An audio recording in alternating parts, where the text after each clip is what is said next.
이렇게 세 번째 시간, 우리 또 저녁 시간에는 두 번째 시간으로 우리 예배를 사모하며 이 자리에 오신 성도님들 환영하고 축복합니다. 오늘은 우리가 말씀의 제목을 우리 보아서도 아시겠지만은 무엇을 하든지 주 예수의 이름으로라는 말씀으로 나누려고 합니다. 오늘 우리가 하나님께 집중하기로 다짐하고 또한 도전받는 세 번째 시간입니다. 첫 번째 시간에는 우리가 어떻게 우리의 시선을 무엇을 바라보고 어디에 두어야 할 것인가에 대해서 질문하고 그 질문에 대한 답은 우리 이번 한 주간의 주제처럼 포커스 온 갓, 하나님께 집중하라라는 거였습니다. 두 번째 시간에는 그 시선을 붙들기 위해 우리가 어떻게 해야 될 것인가, 예배의 자리를 어떻게 회복할 것인가에 대해서 우리가 나눴습니다. 그래서 어제 강력한 말씀은 예배는 문제를 해결하기 위한 수단이 아니라 삶의 중심을 하나님께로 움직이게 하는 자리가 바로 예배라고 우리가 함께 나누었습니다. 그리고 오늘 우리가 세 번째 시간에 우리는 오늘 한 걸음 더 나아가기로 합니다. 우리의 질문은 분명합니다. 예배당을 나선 이후의 삶은 어떠한가라는 질문입니다. 우리가 항상 예배에 관련된 말씀을 나누고 들을 때마다 주일의 시간과 주일 이후의 시간이 구분되지 않습니다. 구분되는 것이 아니라 이어져야 합니다라는 말을 너무나 수차없이 많이 들어왔어요. 그런데 우리는 오늘 그 말씀을 다시 한번 되새기려고 합니다. 왜냐하면 이번 한 주간은 특별한 한 주였기 때문입니다. 신앙이 예배당 안에만 있는 것이 신앙이 아닙니다. 왜냐하면 우리는 일주일에 24시간 중에 1시간이나 2시간만 교회에 있기 때문이죠. 그러나 우리의 대부분의 시간은 가정과 직장과 여러분이 활동하고 있는 여러분 삶의 터전이 바로 여러분의 거하는 대부분의 곳입니다. 우리는 흔히 예배를 뭐라고 하죠? 예배당에서 찬양하고 기도하고 말씀 듣는 시간을 예배라고 합니다. 물론 그 예배는 너무나 중요합니다. 그리고 그 예배는 우리가 하나님께 영광 돌리는 도구이고 통로이기도 하고 하나님께서 우리에게 주신 은혜의 자리이기도 합니다. 그러나 하나님의 말씀인 이 성경에서는 그것에만 멈춰 있는 것이 아니라는 거예요. 실제로 살아가고 있는 여러분의 시간을 예배자의 삶으로 살아가라라고 분명히 이야기하고 있습니다.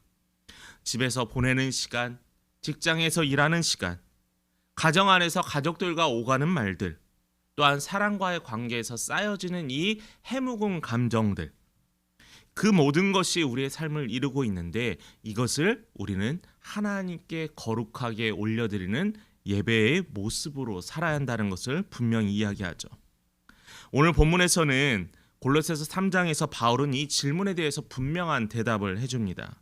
우리가 너무나 잘 아는 말씀, 익숙했던 말씀 17절의 말씀을 보면은 또 무엇을 하든지 말에나 일에나 다 주 예수의 이름으로 하고 그를 힘입어 하나님 아버지께 감사하라라고 했습니다. 이 질문은 분명한 답입니다. 무엇을 하든지 누구의 이름으로요? 주 예수의 이름으로 하라라는 거죠. 이 말씀은요, 이렇게 하면 좋을 거야 라는 권면이 아닙니다. 이것은 너희들의 신앙생활의 범위가 어디냐라는 명확한 선언이에요. 이 좁은 교회의 터전, 이 좁은 기독교인들과의 만남의 자리가 아니라 우리의 24시간, 우리의 360일 모든 시간이 바로 주 예수의 이름으로 존재해야 한다는 것을 분명히 이야기하고 있습니다. 바울이 이 말을 전하고 있는 골로새 교회 상황을 떠올려 보면은 이 말씀이 조금 더 이해하고 분명할 겁니다. 골로새 교회는 당시에 어디에 위치해 있었냐면 다양한 사상과 철학과 가치관이 뒤섞여 있는 도시의 한가운데 있었습니다. 그러다 보니까 사람들이 다 각자의 생각이 존중되어지고 그것이 당연한 것으로 생각했어요. 마치 오늘날의 시대처럼요. 오늘날에는 우리는 개인의 신앙 존중합니다. 맞아요. 존중해야 합니다. 그러나 하나님의 말씀 앞에서는 개인의 신앙이 먼저가 아니라는 거예요. 개인의 가치가 먼저가 아니라는 거죠. 개인이 어떤 체험을 해왔느냐가 중요한 게 아니라는 거예요. 하나님 말씀 앞에는 모두 다 동일하다라는 거예요.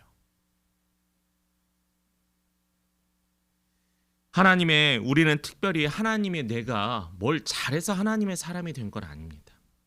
우리는 어떻게 고백하죠? 하나님의 은혜로 되었습니다라고 고백합니다. 바울은 그 정체성이 일상으로 드러나야 한다라는 거예요. 어떻게요? 궁일한 삶으로, 자비로운 삶으로, 겸손한 마음으로, 또 온유한 마음으로, 오래 참음으로. 이게 예배당 안에서 필요한 덕목이 아니라요, 여러분의 일상의 삶에서 필요한 예수 그리스도의 성품이었다라는 거죠. 오히려 가정에서, 직장에서, 관계 속에서 가장 많이 받는 시험이지 않을까 생각을 합니다. 생각해보면 교회 안에서는 그래도 천사입니다. 그래도 천사입니다. 이 시간에 예배를 드리고 이 시간에 집에 앉아서 온라인 유튜브를 보면서 예배드린 여러분은 진짜 하나님의 사람입니다. 따뜻하고 거룩해 보이기도 합니다. 그런데 장소가 장소인 만큼 우리는 이 안에서는 말도 조심하고 표정도 조심하고 행동도 조심해요.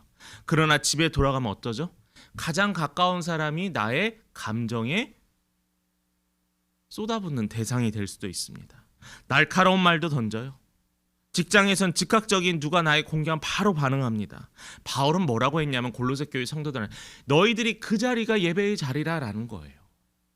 골로새 교회에 모여서 너희들이 저녁마다 모여서 예찬을 하고 예배를 드리고 주일마다 예배를 드리는 그것만이 아니라 사실은 너희들의 모든 일상의 삶이 하나님을 깨 예수의 이름으로 살아가는 시간이라는 거예요.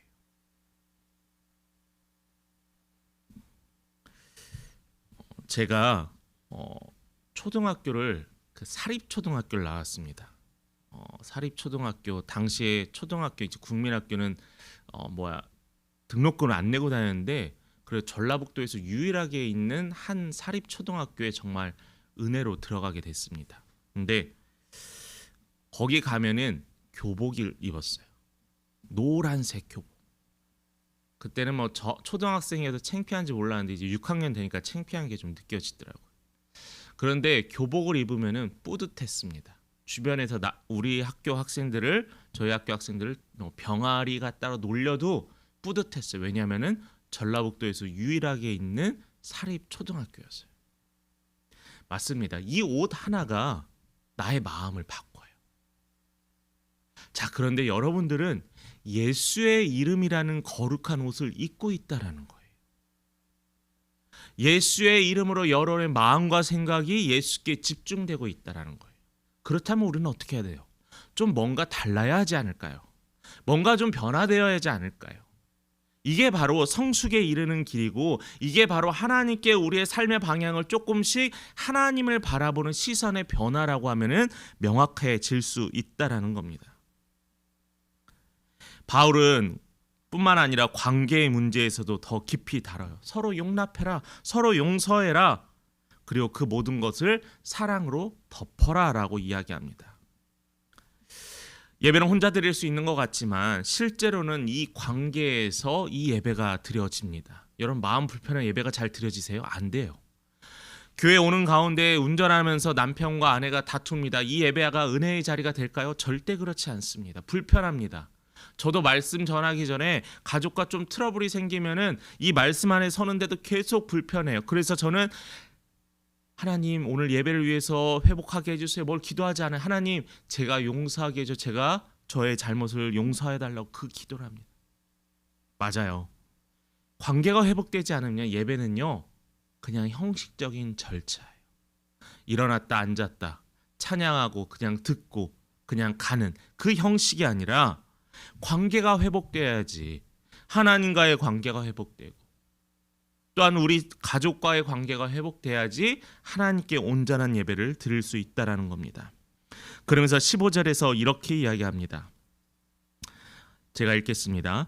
그리스도의 평강이 너의 마음을 주장하게 하라라고 했습니다. 바울이 뭐라고 했냐면은 너의 마음을 주장하게 하라. 뭐가요? 예수의 평강이요. 예수의 평강.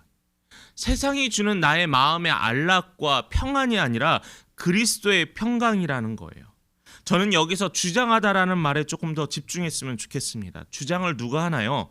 이 말은 심판석에 앉아서 최종 결정을 하는 것을 주장하다라고 사용을 합니다. 그렇다면은 최종 결정을 누가 하느냐라는 거예요. 그리고 그 최종 결정을 하기 위해서 그 기준이 누구냐라는 거예요. 무엇이냐라는 거예요. 우리의 마음을 결정하고 우리의 마음에 우리의 행동이 이어가는 그 기준과 결정이 무엇이냐라는 거죠. 우리는 어떻게 보면 소음이라는 공해 속에서 수많은 정보 속에서 살아가고 있는데 뉴스, 사람의 말, 비교, 불안, 또 미래에 대한 걱정, 어떤 사람의 허영심, 수많은 이야기들을 들으면서 우리의 마음은 어떻게 돼요? 흔들리기도 합니다. 그런데 바울은 뭐라고 하냐면 그 모든 소리 위에 그리스도의 평강이 자리를 잡아야 한다라는 거예요. 그리스도인은요, 믿음을 소유한 자는요, 문제가 생기면 기도의 자리로 오는 거예요. 내 삶에 어려운 일이 있으면 예배의 자리를 회복하는 거예요. 누군가를 통해서 도움을 얻고 누군가를 통해서 왜 위로가 여러분 영원하다고 생각하십니까? 아니에요. 우리의 든든한 백이시고 우리의 완벽하신 예수 그리스도가 하나님이 계시는데 왜 우리는 다른 이에 가서 헛수고를 하냐라는 거죠. 예수가 주시는 평강이 환경이 좋아져서 이 평강을 누리는 게 아닙니다. 일이 잘 풀려서 생기는 그 감정도 아니에요. 그리스도의 평강은요, 하나님을 향한 삶을 살 때, 하나님을 향한 신뢰가 회복될 때, 내가 어떠한 일이 있어도 예수로 말미암아 나는 은혜가 넘칩니다라는 이 고백이 있을 때 맺을 수 있는 열매라는 거죠. 저는 2026년에 여러분들이 이 열매를 다 거뒀으면 좋겠어요. 아이고 주님, 이것도 기도입니다. 주님을 찾으세요.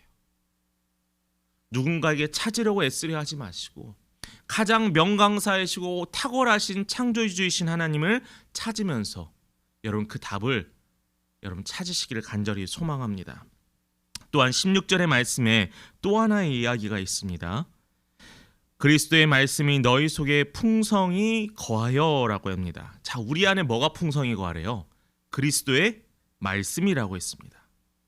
거하다라는 것은 뭐예요? 그냥 잠시 머무르는 게 아니라 그 자리를 잡고 사는 거예요. 떠돌이 나그네가 이 지역이 좋아서 이 지역에 집을 짓고 농사를 짓고 터전을 세우는 것처럼 여기서 그리스도의 말씀에 우리가 터전을 잡으라는 거예요. 이런 말씀에 머무는요, 자연스럽게 나오는 게 있어요. 찬양이 나옵니다. 하나님의 거룩한 신령한 노래가 나와요. 그리고 뭐가 나오는지 아세요? 감사가 나와요. 말씀이 하나님의 말씀이 우리에게 임하였더니 찬양과 감사가 나옵니다. 그 찬양과 감사로 말미암아 우리의 삶은 평강과 평안과 기쁨이 넘치게 되는 거예요. 이게 자연스러운 하나님의 흐름이라는 거죠. 우리는 종종 이렇게 말합니다. 목사님 찬양이 잘 나오지 않아요. 목사님 감사기도가 잘 나오지 않아요. 성경은 우리에게 묻습니다. 말씀이 지금 너의 어디에 있느냐라는 거예요. 그래서 우리가 끊임없이 매일매일 성경을 읽고 하나님의 말씀을 듣고 또한 지금 너무나 우리 환경이 너무나 좋아진 수많은 유튜브와 설교 방송들을 통하여 우리가 듣게 되잖아요. 말씀이 여러분 안에 머물러야 합니다. 그래야 힘이 있어요. 오늘 본문의 이 정점에서 바울은 이 모든 내용을 한 문장으로 표현을 합니다. 우리 17절 말씀 같이 한번 다시 읽어보도록 하겠습니다. 17절입니다. 또 무엇을 하든지 말에나 일에나 다 주 예수의 이름으로 하고 그를 힘입어 하나님 아버지께 감사하라. 여러분, 주 예수의 이름으로 하는 자에게는 어떻게 된대요? 마지막에 하나님께 감사할 수 있게 돼요. 이미 보여주신 예수님의 말과 태도, 생각과 행동, 이미 이 성경을 통해서 우리에게 명확한 답과 가야 할 방향을 보여줬습니다. 여러분, 예배는요, 장소의 문제가 아닙니다. 여러분의 삶의 방향의 문제고요. 또한 예배는 여러분이 얼마만큼의 시간을 드렸냐가 아니라 여러분 그 시간을 나누지 마시고 여러분의 삶의 전체가 하나님께 드리는 예배입니다. 말씀 마무리합니다. 우리는 이제 2026년 이제 30시간도 남지 않았습니다. 예배를 회복하겠다는 이 결단은 결국 여러분의 삶의 시간이 여러분의 재정렬로 이어져야 돼요. 하루 중 아주 짧은 순간이라도 기도하셨으면 좋겠습니다. 의도적으로 하나님을 기억하는 시간들을 찾았으면 좋겠어요. 아침에 일어나자마자 짧게 하는 기도, 하루 중에 감사할 때마다 하나님 감사합니다라는 고백, 하나님 내가 어려울 때마다 주님 어떻게 할까라는 이 간구, 잠들기 전 하루를 하나님께 내려놓고 하나님께 구하는 시간, 이 작은 삶의 짧은 시간들과 반복들이 여러분의 일상을 예배의 삶으로 변화시킬 겁니다. 여러분, 특별한 거 더 하려고 하지 마세요. 더 맛있는 음식 찾아서 이것저것 다니지 마세요. 여러분, 우리가 가야 할 방향만 알면 우리의 믿음은 차근차근 쌓여가고 우리의 신앙은 단단해져 갑니다. 2026년 우리의 고백이 되기를 바랍니다. 주님, 예배당 안에서만 아니라 제 일상의 전체를 예수의 이름으로 살겠습니다. 그때 우리의 삶은 예배가 되고 예배는 다시 우리의 삶을 새롭게 할 것입니다. 바로 이 말씀이, 이 약속이, 이 흐름 위에 여러분의 귀한 한 해가 준비되어지길 간절히 축원합니다.